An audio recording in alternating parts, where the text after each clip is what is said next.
Kerinduanku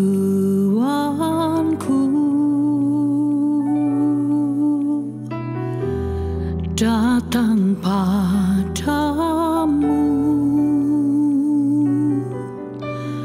Allah mulia mawar Syaron, ku cinta.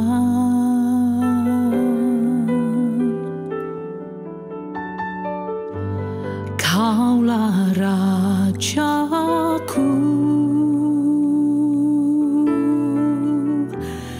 dan sahabatku,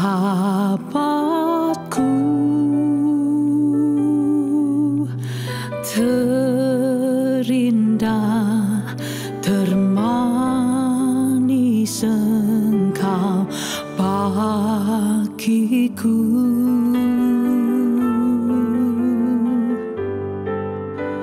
Ku sembah Kau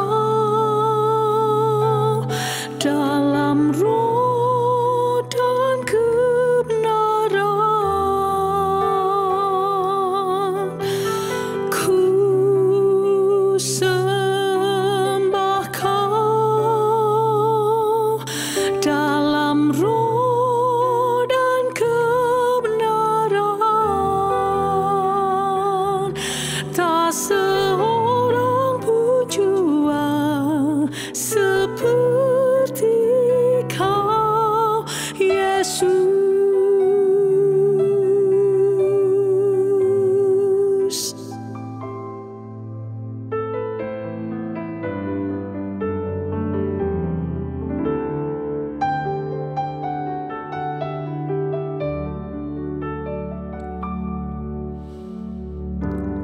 Kerinduanku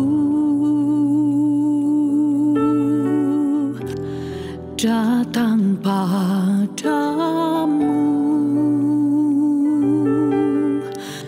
Allah mulia mawar Syaron, ku cinta.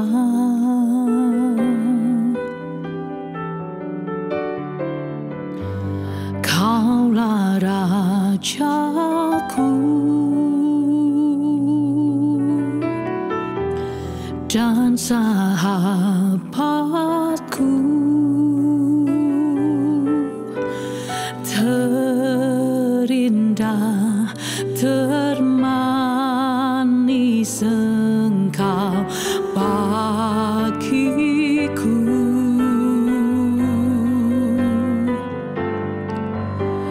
Ku sembah Kau dalam roh dan kebenaran.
jiwaku, dambaan hatiku, oh yang selalu ku rindu.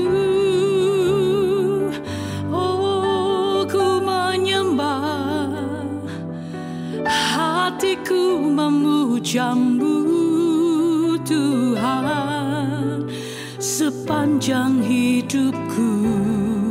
Ya, ku sanjung Engkau sampai selamanya.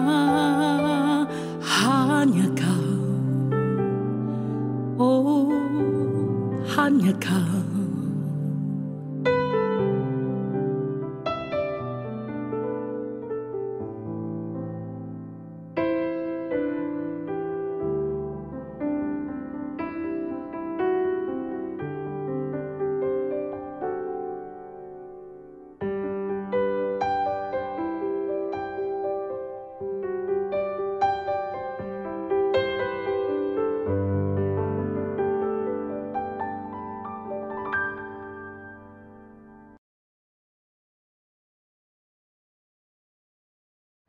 Shalom Bapak Ibu, Jemaat GSKI Betani Nginden, Betani Manyar, Sukomanunggal, Citraland, serta seluruh cabang-cabangnya sekota Surabaya. Selamat siang, selamat merayakan Paskah kebangkitan Tuhan Yesus Kristus bagi kita semua.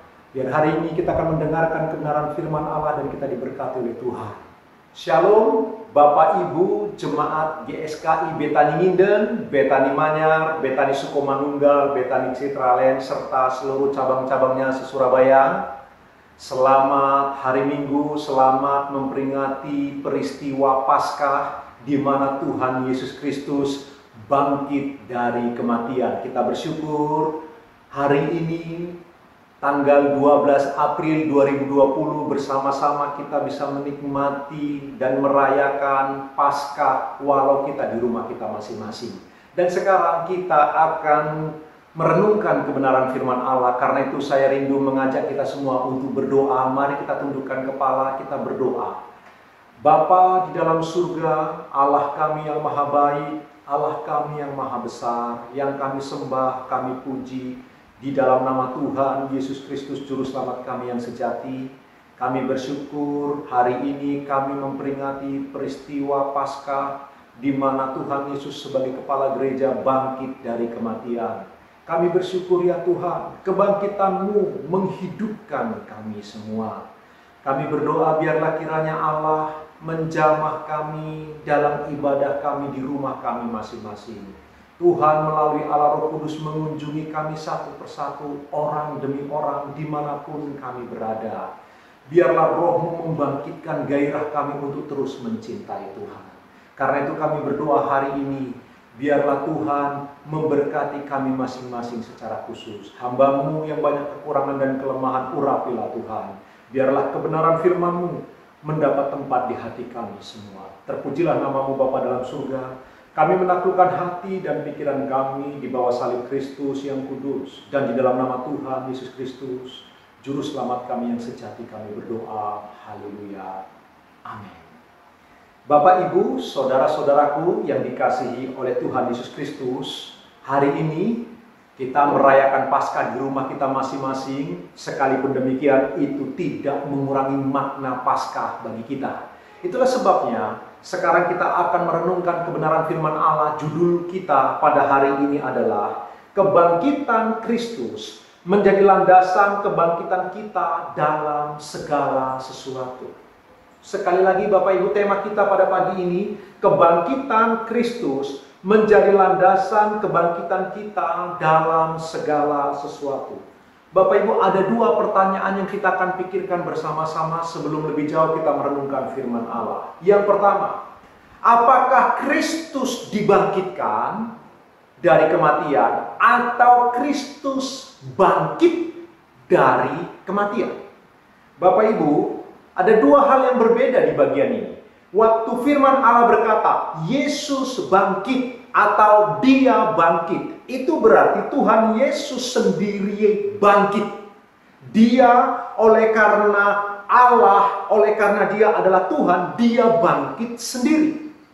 Tetapi Kalau kita katakan Yesus dibangkitkan pada hari yang ketiga, itu berarti ada pribadi di luar Kristus, yaitu Allah Bapa, yang membangkitkan Kristus dari kematian. Yang mana yang benar? Apakah dia bangkit atau dia dibangkitkan? Apakah Tuhan Yesus Kristus bangkit atau Tuhan Yesus Kristus dibangkitkan? Bapak Ibu, firman Allah yang suci memberitahu bahwa kedua-duanya ada di Alkitab.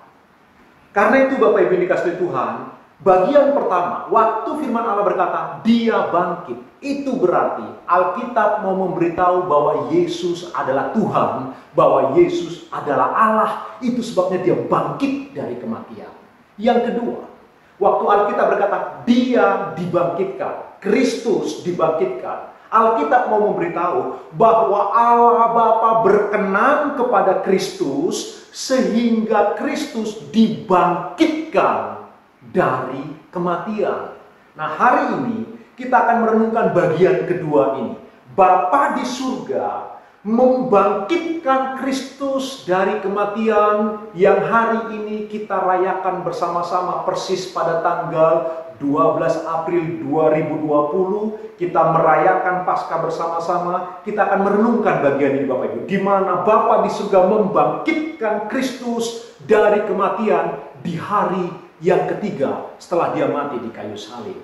Pertanyaannya Bapak Ibu dikasih Tuhan, mengapa Bapa di surga membangkitkan Kristus dari kematian? Yang pertama, kebenaran pertama Bapak Ibu yang dikasihi Tuhan, karena Kristus telah menang atas dosa.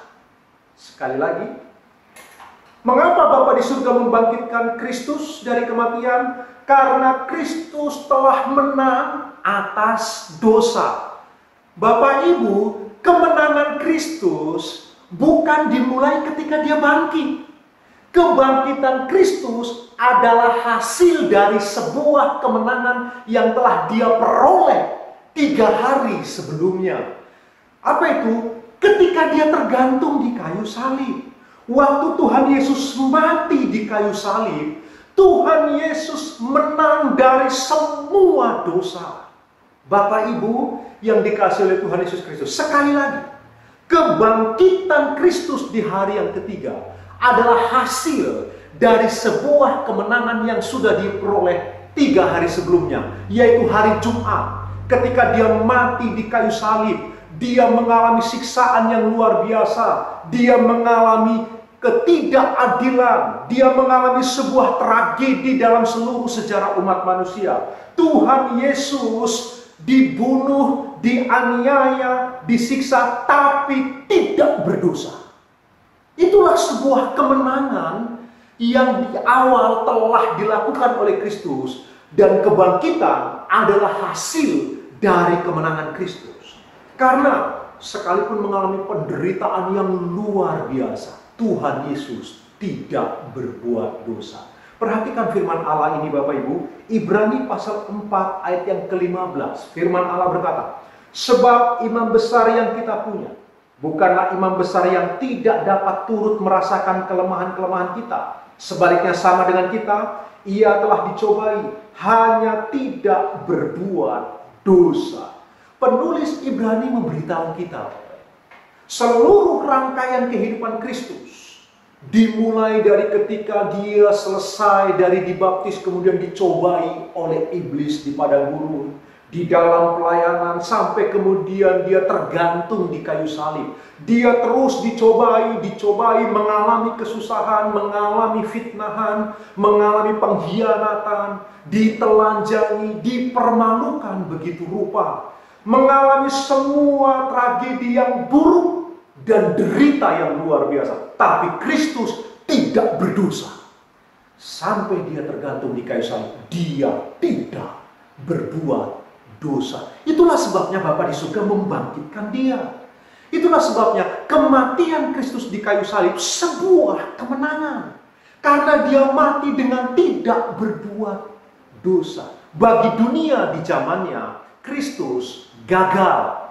Bagi orang-orang di zaman itu, Tuhan Yesus kalah. Tuhan Yesus dianggap gagal mendirikan kerajaan Allah di dunia ini. Tuhan Yesus dianggap kalah karena tidak bisa kemudian melepaskan dirinya dari hukuman mati. Sebaliknya, Tuhan Yesus menjalani hukuman mati sampai mati tergantung di kayu salib. Bagi dunia, Tuhan Yesus kalah. Bagi dunia, Tuhan Yesus gagal. Tetapi dari firman Allah kita tahu, Tuhan Yesus bukan kalah, bukan gagal. Justru waktu dia tergantung mati di kayu salib, itu sebuah kemenangan yang sejati. Karena walau dia menderita, dia tidak berbuat dosa. Itulah sebabnya di hari yang ketiga Bapa di surga membangkitkan dia. Jadi kebangkitan adalah hasil dari sebuah kemenangan Kristus. Ketika dicobai, ketika mengalami kesusahan dan penderitaan, tidak berbuat dosa. Hari ini firman Tuhan datang kepada Bapak, Ibu, dan saya. Bapak, Ibu yang dikasihi Tuhan, mari kita menjadikan Kristus sebagai teladan sejati kita. Marilah kita mengalami kebangkitan Kristus dalam hidup kita. Dengan ditandai kita berani dan berjuang untuk menang dari dosa. Bagaimana dengan Bapak, Ibu, dan saya? Ayo kita melihat kepada Kristus. Sekalipun dicobai, mengalami penderitaan, mengalami kesusahan, mengalami rasa sakit yang tak terperikan, tapi Tuhan Yesus tidak berbuat dosa. Hari ini Bapak, Ibu, kita sedang ada di situasi yang cukup mengkhawatirkan. Wabah virus corona melanda di seluruh dunia. Bukan hanya Indonesia kita ini yang mengalami penderitaan, seluruh dunia mengalami kesusahan, Bapak Ibu dikasihi Tuhan. Tetapi firman Allah datang dalam peristiwa perayaan Paskah. Saya mendorong kepada seluruh jemaat GSKI, Betani, Nginden, Manyar, Sukomanunggal, Citralen maupun seluruh cabang-cabangnya. Bapak Ibu, saya mendorong kepada kita semua, jangan berbuat dosa. Mari kita bangkit. Situasi yang kurang baik ini jangan membuat kita berdosa. Supaya kebangkitan Kristus menjadi bagian dari kebangkitan kita. Kita mengalami sebuah kebangkitan rohani, kita mengalami sebuah kebangkitan pengetahuan tentang Allah, kita mengalami sebuah kebangkitan secara ekonomi, kita mengalami sebuah kebangkitan yang lain yang berkenan di hati Allah. Bapak Ibu yang dikasihi oleh Tuhan, hari ini sekali lagi, bagaimana dengan Bapak, Ibu, dan saya? Ketika kita melihat kepala gereja, juru selamat kita, penebus kita yang hidup itu, Tuhan Yesus bangkit, dibangkitkan oleh Bapa di surga, oleh karena dia menang atas dosa. Bapak, Ibu, dan saya, kita pun harus menang atas dosa. Di dalam diri kita ada dua potensi. Potensi untuk berbuat dosa dan potensi untuk tidak berbuat dosa. Ada sama-sama di dalam diri kita. Potensi untuk berbuat dosa, tetapi kita juga punya potensi, punya kemampuan untuk tidak berbuat dosa. Ada Roh Kudus Allah menyertai kita, ada firman Allah yang kekal bersama dengan kita, ada Allah yang menyertai kita. Mari bersama-sama dalam situasi yang sulit ini, kita belajar untuk mengalahkan hidup kedagingan kita, mengalahkan natur dosa di dalam diri kita, Bapak Ibu. Sehingga kita sekali lagi mengalami kebangkitan rohani dalam suasana yang mungkin kurang menguntungkan. Tapi jika kita bersama dengan Tuhan, kita akan mengalami kemenangan demi kemenangan. Kristus menjadi contoh teladan kemenangan yang luar biasa. Kemenangannya ketika dia tidak berbuat dosa, sekalipun mengalami penderitaan yang luar biasa. Bapak Ibu yang dikasihi oleh Tuhan, ada sebuah kesaksian dari Henry Michael Nouwen. Bapak Ibu mungkin pernah mendengar kesaksian ini. Seorang profesor dari universitas terkenal, Harvard University, Yale University. Seorang profesor yang terkenal luar biasa, menulis banyak buku-buku rohani yang dibaca oleh lintas denominasi. Seseorang yang luar biasa. Bapak Ibu, dia meninggalkan semua itu. Meninggalkan semua kemegahan sebagai seorang profesor yang tersohor dalam dunia Kristiani.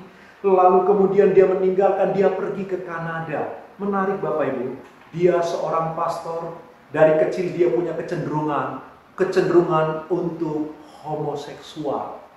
Tapi dia tidak menghidupi kehidupan itu. 1-2 kali dia jatuh ke dalam dosa, Bapak Ibu. Tetapi dia berjuang, dia tidak menghidupi kehidupan homoseksual. Dia menjadi seorang pastor. Lalu kemudian dia meninggalkan semua kemegahan sebagai seorang guru besar, seorang profesor di kampus-kampus terbesar.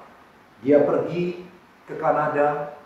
Dia mencari sebuah panti asuhan. Dia bertemu dengan sebuah panti asuhan yang bernama Daybreak di Kanada. Lalu dia datang kepada panti asuhan itu dan dia berkata demikian, apakah saya boleh menjadi sukarelawan di sini, menjadi volunteer? Lalu kemudian pengurus saya berkata, boleh, silakan. Lalu dia bertanya lagi, adakah di sini anak yang paling sulit ditangani, anak yang paling sulit untuk bisa dirawat? Lalu mereka berkata, ada, namanya Adam. Lalu kemudian Bapak Henry Nouwen berkata demikian, bolehkah saya tinggal bersama dengan Adam di kamarnya? Oh boleh, tapi kamarnya terlalu kecil, terlalu sempit untuk kalian berdua. Lalu kemudian Henry Nouwen berkata, enggak apa-apa. Singkatnya Bapak Ibu, dia meninggalkan semua nama besarnya sebagai seorang profesor di kampus-kampus besar. Dia ada di Yayasan Daybreak, merawat Adam, seorang yang cacat. Seseorang yang tidak bisa berbuat apa-apa kecuali di kursi roda sambil meler, begitu Bapak Ibu. Henry Nouwen sebagai seorang hamba Tuhan melayani anak ini Bapak Ibu. Merawat dia begitu rupa, tinggal bersama-sama dengan dia. Sekali lagi meninggalkan kampus-kampus terkenal. Lalu kemudian suatu kali Bapak Ibu dalam sebuah cerita, Philip Yancey, penulis terkenal, penulis buku-buku rohani yang sangat terkenal di dunia. Buku-bukunya laris, salah satunya Keajaiban Kasih Karunia Bapak Ibu. Philip Yancey bercerita, dia berkunjung untuk melihat Bapak Henry Nouwen. Waktu dia berkunjung, Bapak Henry Nouwen ketemu lalu berkata, tunggu sebentar ya. Lalu kemudian 1 jam ditunggu tidak datang, 2 jam ditunggu tidak datang. Kira-kira hampir 3 jam, barulah Bapak Henry Nouwen datang mendorong Adam yang sedang duduk di kursi rodanya. Lalu Bapak Henry Nouwen berkata, Philip Yancey, mohon maaf, kamu terlalu lama menunggu saya, hampir 3 jam kamu menunggu saya. Karena inilah pekerjaan saya setiap hari. Saya merawat Adam, saya memandikan, saya membuang kotorannya, saya membersihkan tubuhnya, saya menyuapi makanan supaya ada asupan bergizi yang baik, saya mengatur tempat tidurnya. Inilah yang saya lakukan. Waktu Bapak Philip Yancey lihat itu, Bapak Philip Yancey kaget. Inikah yang kau lakukan? Seorang profesor besar meninggalkan semuanya untuk kemudian merawat seorang anak yang cacat. Ada. Lalu kemudian Bapak Henry Nouwen berkata, iya, inilah yang aku lakukan. 3 bulan pertama saya berpikir saya salah. 3 bulan pertama saya berpikir mungkin saya salah tempat. Tetapi sekarang setelah 10 tahun saya tahu, inilah tempat yang paling pas buat saya. Inilah cara Tuhan membentuk saya supaya natur dosa dalam diri saya itu semakin hari semakin terkikis. Bapak Ibu yang dikasihi Tuhan, seorang dengan nama besar yang luar biasa meninggalkan semua itu untuk merawat seorang anak yang bernama Adam. Philip Yancey cukup kaget. Lalu suatu kali dalam cerita itu, Bapak Henry Nouwen diundang oleh kampus di Kanada untuk mengajar. Lalu dia pergi, waktu dia mengajar tiba-tiba panitia cari kertas kecil memberitahu kepada dia. Lalu kemudian dia stop pengajarannya. Dia baca bahwa dia diminta untuk menelepon Yayasan Daybreak, tempat di mana dia melayani. Lalu dia berkata, tunggu sebentar. Setelah 10 menit dia telepon Daybreak, Yayasan Daybreak tadi. Waktu ditelepon Bapak Ibu, di sudut sana, di ujung sana, ada suara anak kecil berkata begini, Henry, kamu di mana? Kenapa kamu hari ini pergi meninggalkan kami, tidak pamit kepada kami? Henry Nouwen tiba-tiba marah Bapak Ibu, dia meledak luar biasa. Dia berkata, aku diperlakukan seperti ini. Aku sedang mengajar, sekarang aku diperlakukan seperti ini. Bapak Ibu, dia pikir ada telepon yang sangat penting dari Daybreak. Ternyata hanya seorang anak yang bertanya, kenapa engkau nggak pamit ketika pergi dari Daybreak? Dia pergi sebentar untuk mengajar. Lalu waktu dia marah, tiba-tiba dia kaget Bapak Ibu. Ternyata kesombongan di dalam dirinya belum selesai. Ternyata dia belum lulus hanya karena telepon seorang anak kecil. Hanya masalah yang sederhana. Henry Nouwen meledak. Dia kemudian marah begitu rupa. Hari itu dia sadar. Natur dosa dalam dirinya masih ada. Amarah itu masih belum bisa dikontrol. Tapi bagi saya, Bapak Henry Nouwen seorang yang luar biasa. Dia terus berjuang untuk bisa menang dari dosa.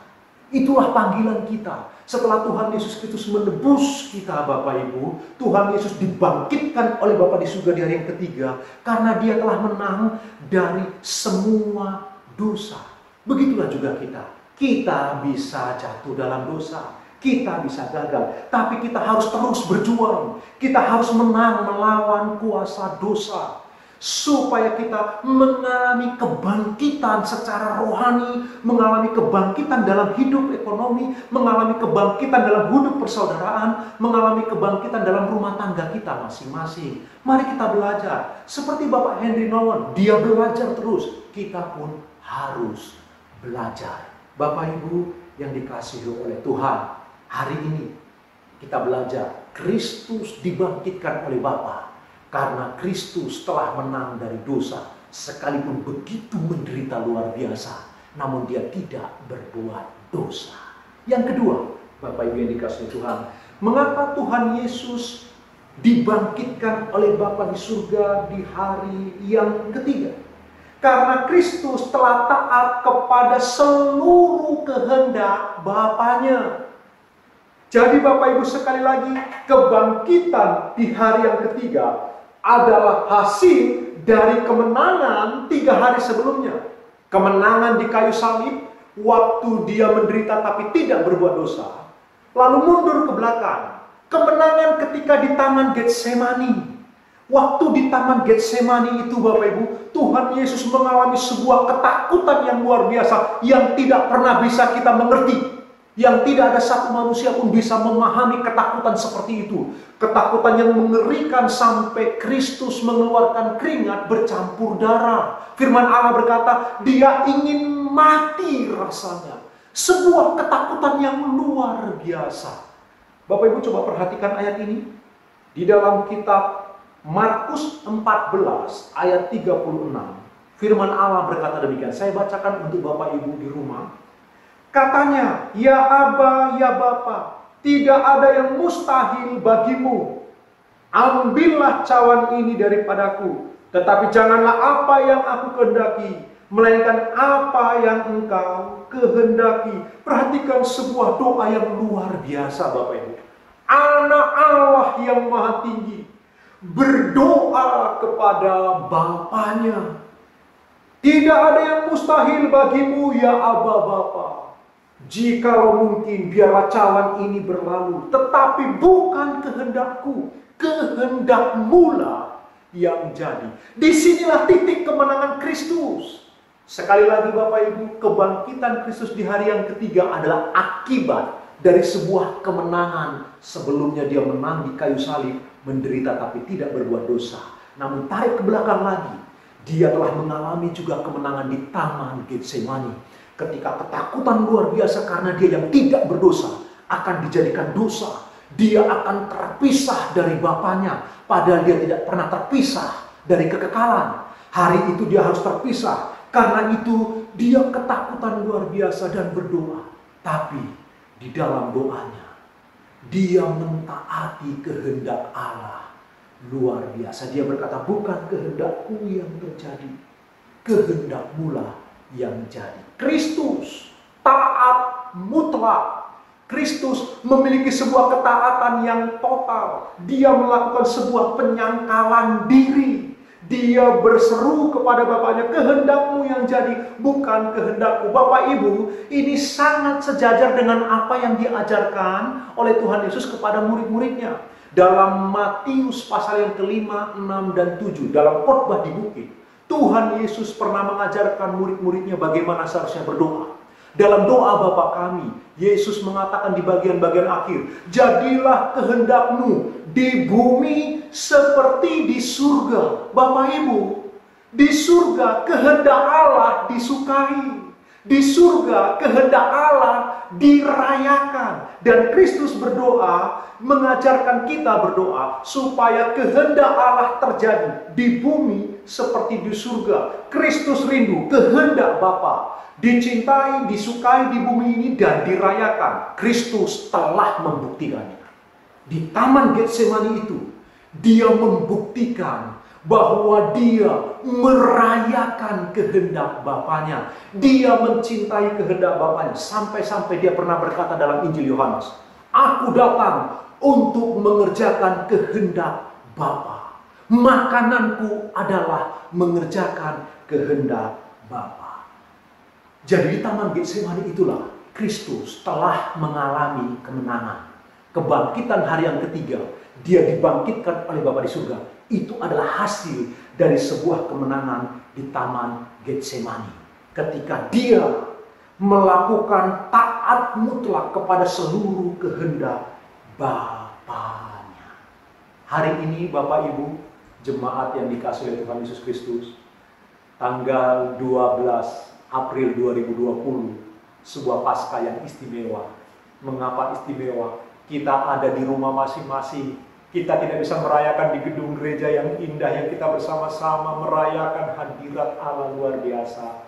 Tapi sekarang kita di rumah kita masing-masing. Dan di tempat kita masing-masing, jemaat Tuhan, firman Allah ini datang. Apakah dalam suasana seperti ini, ketika bisnis mulai menurun, ekonomi sudah mengalami krisis, dunia sedang mengalami krisis ekonomi Bapak Ibu. Barangkali ada di antara Bapak Ibu mulai mengalami kesulitan ekonomi, finansial. Barangkali yang bisnis restoran sudah mulai khawatir dan cemas. Dan banyak bisnis-bisnis lainnya yang terdampak oleh karena COVID-19. Dalam suasana seperti ini Bapak Ibu, kadang-kadang kita bingung.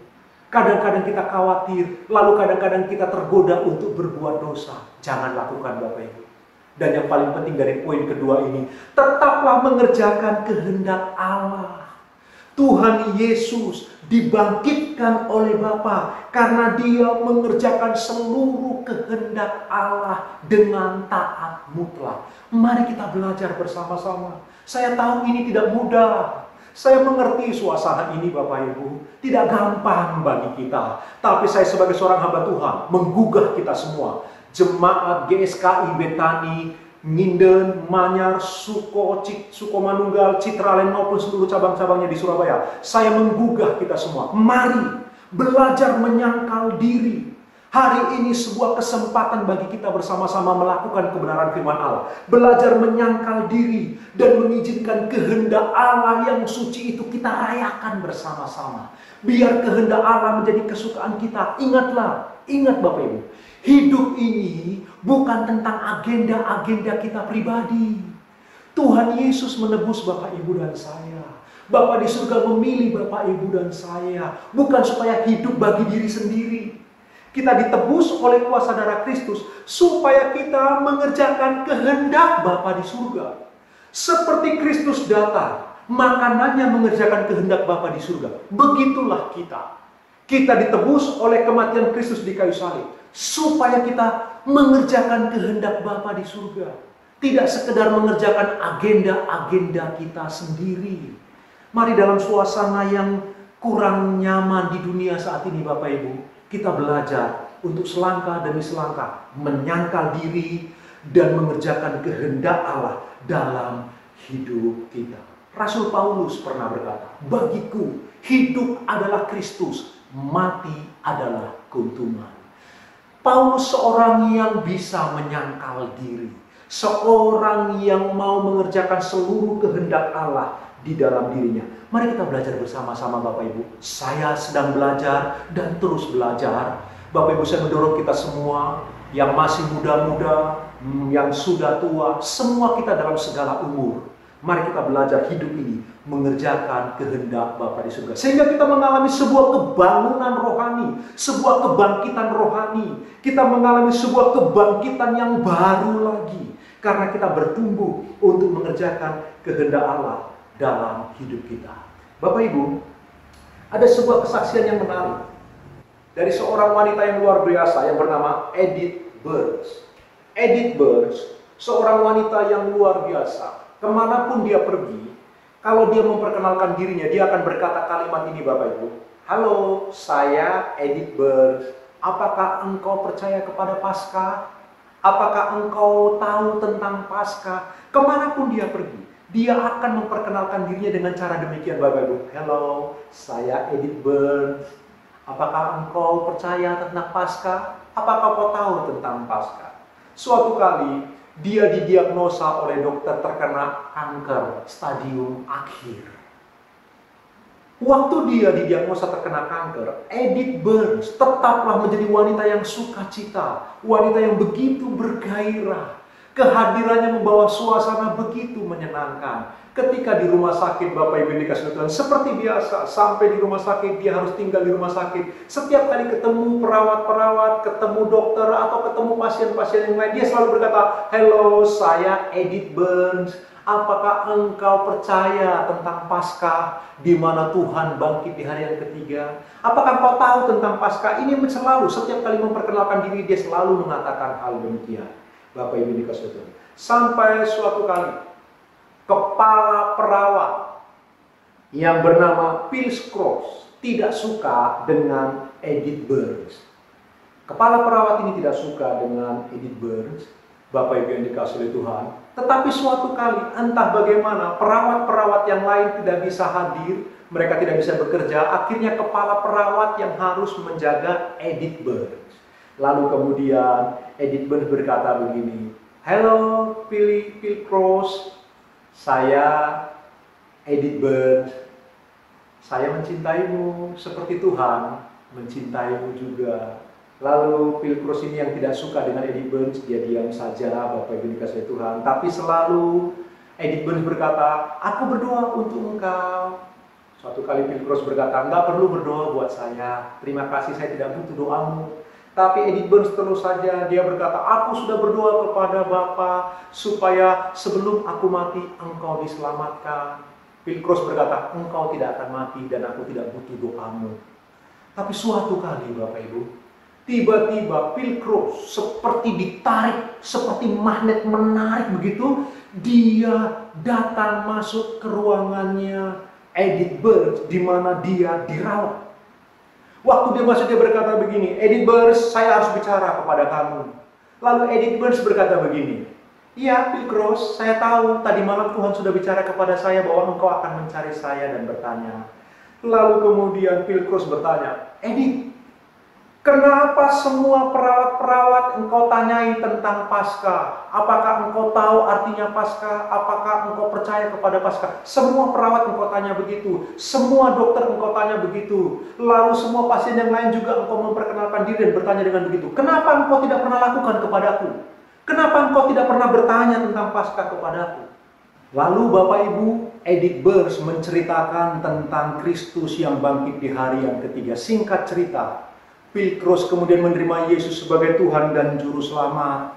Dia menangis, dia terharu begitu rupa. Lalu selesai, kemudian Phil Cross pulang, Bapak Ibu. Esok harinya ketika dia masuk kerja, Bapak Ibu, didapati Edith Burns telah meninggal dunia. Dengan Alkitab yang terbuka, ada satu ayat yang ditunjuk oleh tangannya. Waktu Phil Cross lihat begitu, dia begitu terharu, Bapak Ibu. Benar perkataan Edith Burns.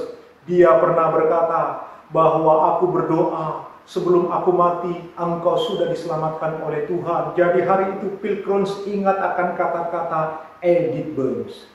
Kemudian waktu dia keluar, begitu dia keluar dari pintu kamar dari Edith Burns, siapapun yang ditemui oleh Phil Cross akan melakukan hal yang sama. Dia berkata, "Halo, saya Phil Cross. Apakah engkau percaya tentang Paskah? Apakah engkau tahu tentang Paskah?" Phil Cross meneruskan apa yang sudah dilakukan oleh Edith Burns. Apa yang saya mau beritahu Bapak Ibu? Ini poin yang saya ingin kita renungkan bersama-sama. Edith Burns sampai di akhir hidupnya, dia terus mengerjakan kehendak Allah yang suci. Dia menyangkal diri, dia merayakan kehendak Allah. Dia tidak mengalami mujizat kesembuhan dari kankernya. Tetapi bagi saya, orang yang mengalami penderitaan luar biasa, namun bisa tetap setia kepada Allah, itu pun sebuah mujizat yang luar biasa. Edith Burns, sampai maut datang menjemput, Edith Burns tetap mengerjakan kehendak Allah. Imannya tidak gugur. Dia tetap teguh di dalam Tuhan. Bagi saya, itu pun adalah mujizat. Karena itu mari kita belajar bersama-sama, jemaat yang dikasihi oleh Tuhan Yesus Kristus. Mari kita belajar dalam suasana yang kelihatannya mungkin tidak enak hari-hari ini. Kita tahu semakin sulit keadaan, tapi percayalah, sekali lagi percayalah, anak-anak Tuhan akan punya kerajaannya sendiri. Bagian kita belajar menyangkal diri. Mari kita hidup mengerjakan kehendak Allah yang suci. Mari kita merayakan agenda Tuhan, mengerjakan agenda Tuhan dalam hidup kita. Bapak Ibu yang dikasihi oleh Tuhan, ayo kita renungkan kebenaran firman Allah pada hari ini. Kristus dibangkitkan oleh Allah di hari yang ketiga. Karena Kristus mengerjakan kehendak Bapa dengan taat mutlak. Mari kita belajar bersama-sama. Kebenaran yang ketiga, Bapak Ibu dikasihi Tuhan. Mengapa Bapa membangkitkan Kristus dari kematian? Kebenaran yang ketiga, karena korban Kristus itu sempurna. Kristus menelan seluruh murka Allah. Bapak Ibu yang dikasihi oleh Tuhan Yesus Kristus, kita harus mengerti kebenaran ini. Tahukah Bapak Ibu bahwa Allah murka terhadap dosa? Bapak Ibu yang dikasihi Tuhan. Karena itu Bapak Ibu yang dikasihi Tuhan, sekalipun, saya ulangi Bapak Ibu, sekalipun seluruh umat manusia dari mulai zaman Adam dan Hawa sampai berakhirnya seluruh umat manusia sampai hari kiamat, jika semua manusia ini dimasukkan ke dalam neraka, tetap tidak menyelesaikan masalah. Apa itu? Dosa tidak terselesaikan. Jadi sekalipun semua manusia dimasukkan ke dalam neraka, murka Allah tetap menyala-nyala. Biar bagaimanapun dosa belum terselesaikan. Tahukah Bapak Ibu, waktu Tuhan Yesus tergantung di kayu salib, dia mati oleh karena dia mengalami penderitaan hidup yang luar biasa, tapi tidak berbuat dosa. Dia mengerjakan kehendak Allah yang suci. Karena itulah poin yang ketiga, korban Kristus di kayu salib menjadi korban yang sempurna. Ketika Kristus tergantung di kayu salib, dia sedang menampung semua murka Allah. Dia satu-satunya pribadi yang sanggup menampung seluruh murka Allah. Sehingga di dalam korban Kristus, seluruh atribut-atribut dalam diri Allah terpuaskan. Karena itulah Bapak Ibu, korban Kristus di kayu salib menjadi korban yang sempurna. Makanya di hari yang ketiga Tuhan bangkitkan dia. Karena korban Kristus, sekali lagi, korban Kristus sempurna. Bapak Ibu, tahukah Bapak Ibu, Allah itu maha adil, Allah itu maha benar, Allah itu maha kudus, Allah itu maha suci. Semua atribut Allah ini terpuaskan ketika Kristus mati tergantung di kayu salib. Kristus menjadi korban yang sempurna di hadapan Bapa di surga. Karena itulah Bapa membangkitkan dia pada hari yang ketiga. Karena seluruh atribut-atribut dalam diri Allah, baik keadilannya, kesuciannya, kebenarannya, kasihnya, kebaikannya, semua terpuaskan oleh korban Kristus di kayu salib. Tidak ada satu korban pun yang bisa seperti yang dilakukan oleh Kristus. Karena itu Bapak Ibu jemaat GSKI Betani Nginden, Manyar, Sukomanunggal, Citraland, dan seluruh cabang-cabangnya di Surabaya, saya menggugah kita semua. Mari kita merenungkan kebenaran firman Allah ini, bahwa korban Kristus di kayu salib adalah korban yang sempurna, yang sungguh-sungguh telah menyelesaikan seluruh murka Allah. Karena itu, mari kita bersama-sama membawa ke dalam diri kita tentang korban Kristus. Bapa di surga membangkitkan dia pada hari yang ketiga, oleh karena korbannya sempurna. Begitulah hidup kita Bapak Ibu yang dikasihi Tuhan. Mohon maaf jika saya harus mengatakan bagian ini Bapak Ibu. Saya mendorong, sekalipun kita mengalami kesusahan saat ini, baik kesusahan ekonomi, kita mengalami bisnis yang kurang baik hari-hari ini Bapak Ibu, kita mengalami ketidakpastian sepertinya di depan sana. Tetapi sebagai anak-anak Tuhan, kita tetap harus berlaku benar. Kita tetap harus berbuat baik. Kita tetap harus membawa nama Allah yang kudus. Perhatikan korban Kristus di kayu salib.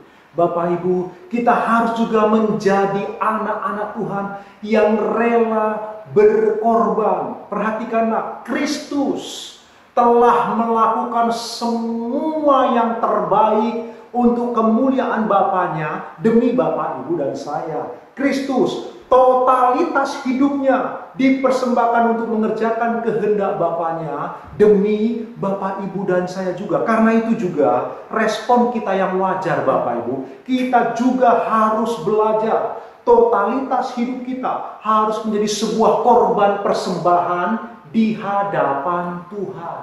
Dan kalau kita mau jujur Bapak Ibu, apapun yang kita lakukan di hadapan Tuhan, baik itu semua kebaikan, belas kasihan, kita memberi kepada orang yang susah, kita menabur ke gereja, kita membayar persepuluhan yang baik itu, apapun yang kita lakukan, bahkan nyawa kita berikan untuk kemuliaan Allah, tetap tidak dapat dibandingkan dengan korban Kristus yang telah mati untuk Bapak, Ibu, dan saya. Karena itu, sesungguhnya apapun yang kita lakukan, baik kita mengembalikan persepuluhan, baik kita memberi persembahan ke gereja, baik kita memperhatikan orang-orang, apapun yang kita lakukan, harusnya itu adalah sebuah ekspresi karena kita mencintai Allah. Itu harusnya menjadi sebuah ekspresi yang keluar karena kita mau mengerjakan kehendak Allah. Kita tahu, kita taat, kita mengerti korban Kristus yang sempurna itu. Sehingga kita mengekspresikan cinta kita dengan mengorbankan apa yang ada pada kita. Hari ini, Bapak Ibu yang dikasihi Tuhan, persis sekali lagi hari ini, 12 April 2020, kita memperingati peristiwa Paskah dengan cara yang sedikit berbeda karena di rumah kita masing-masing. Tapi itu tidak menghentikan Allah bekerja dalam diri Bapak, Ibu, dan saya. Ingatlah 3 poin ini. Kita akan mengalami sebuah kebangkitan rohani, kita akan mengalami sebuah kebangkitan yang lain oleh karena Kristus telah bangkit atas kita. Bapa di surga membangkitkan dia karena dia telah menang atas dosa. Bapa di surga membangkitkan dia karena dia, Tuhan Yesus Kristus itu, mengerjakan kehendak Allah dalam hidupnya. Bapa di surga membangkitkan dia karena korban Kristus, korban yang sempurna. Karena korban Kristus, kita beroleh akses masuk langsung ketemu dengan Bapa di surga. Karena korban Kristus, kita beroleh pengampunan dosa. Karena korban Kristus, kita dijadikan lebih putih dari salju. Karena itu Bapak Ibu, hari ini mari kita merenungkan firman Allah. Kita mau membuka hati kita dan merendahkan diri untuk firman Allah hidup dalam kehidupan kita. Sehingga kita sungguh-sungguh mengalami kebangkitan Kristus dalam kebangkitan kehidupan kita masing-masing. Baik kebangkitan rohani, kebangkitan hubungan-hubungan yang lebih indah, kebangkitan keluarga yang semakin harmonis, kebangkitan ekonomi, dan kebangkitan-kebangkitan yang baik di hadapan Tuhan. Karena itu, mari saya rindu berdoa untuk kita semua. Kita tundukkan kepala Bapak Ibu, kita akan meresponi firman Tuhan. Mari kita tundukkan kepala, kita renungkan firman Allah. Bapak Ibu, Engkau tahu betapa Allah mengasihimu. Itu sebabnya hari ini ada untuk kita bisa bersekutu dengan Tuhan yang hidup, Tuhan yang sudah bangkit. Penebusku hidup, penebusmu hidup. Karena itu sebelum kita berdoa, renungkan firman Allah ini. Biarlah kita belajar terus untuk menang dari dosa. Kita belajar untuk mengerjakan kehendak Allah yang suci. Dan mengekspresikan cinta kita kepada Allah yang telah berkorban luar biasa. Kita berdoa. Bapa di dalam surga, kami bersyukur, kami beroleh kebenaran firman-Mu. Kami tahu isi hati-Mu Tuhan. Mengapa Tuhan Yesus Engkau bangkitkan? Oleh karena Kristus telah menang atas dosa. Oleh karena Kristus mengerjakan kehendak-Mu, bukan agenda pribadinya. Karena korban Kristus, korban yang sempurna di hadapan-Mu. Karena itulah Tuhan, kami juga mau belajar bersama-sama. Kami umat-Mu, kami mengaku banyak kekurangan dan kelemahan. Kami mau belajar untuk menang dari dosa. Walau situasi yang kami hadapi sedang sulit. Kami mau belajar dalam hidup kami mengerjakan kehendak Allah yang suci. Kami mau belajar berkorban dengan mengekspresikan cinta kami kepadamu. Tuhan, tolonglah kami semua. Hamba-Mu sebagai seorang hamba Tuhan berdoa, biar roh-Mu menjamah seluruh jemaat-Mu. Biar firman-Mu hidup dalam kehidupan mereka, dimanapun mereka berada. Jika ada yang mengalami kesusahan ekonomi, Tuhan berkati. Jika ada yang mengalami kesusahan bisnis, Tuhan menolong menganugerahkan hikmat. Firman-Mu ini menjadi kekuatan bagi mereka. Jika ada yang mengalami sakit penyakit, Tuhan sumber kesembuhan kami yang sejati, tabib yang ajaib. Tuhan berkati seluruh jemaat-Mu. Berkatilah ya Tuhan. Terpujilah nama-Mu, dimuliakan Engkau senantiasa. Kami merendahkan diri, kami menerima firman-Mu dengan sukacita. Di dalam nama Tuhan Yesus Kristus kami berdoa. Haleluya. Amin. Selamat Paskah, Tuhan Yesus memberkati.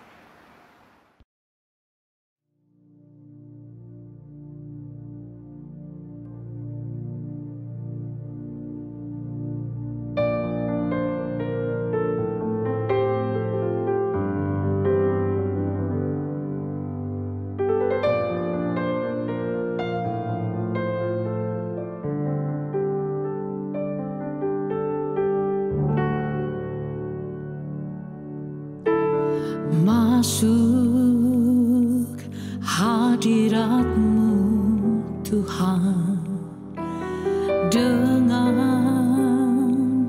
korban pujian. Masuk hadirat-Mu Tuhan, berhiaskan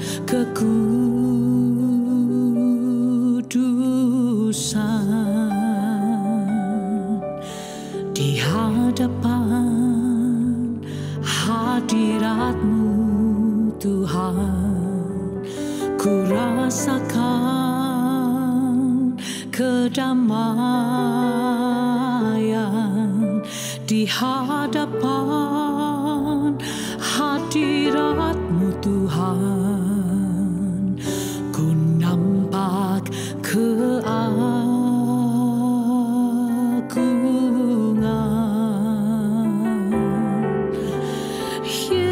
Yesus, ku sembah Kau, sujud di hadapan-Mu. Keinginan dalam hidupku hanya untuk menyembah-Mu.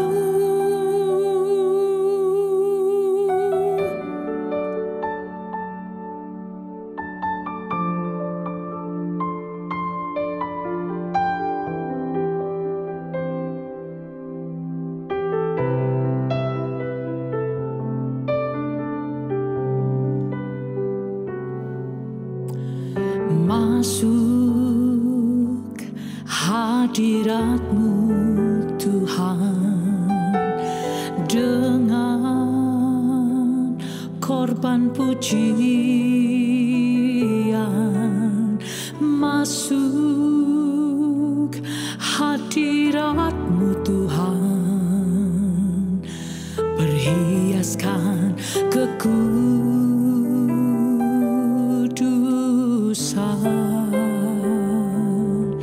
di hadapan hadirat-Mu Tuhan, ku rasakan kedamaian.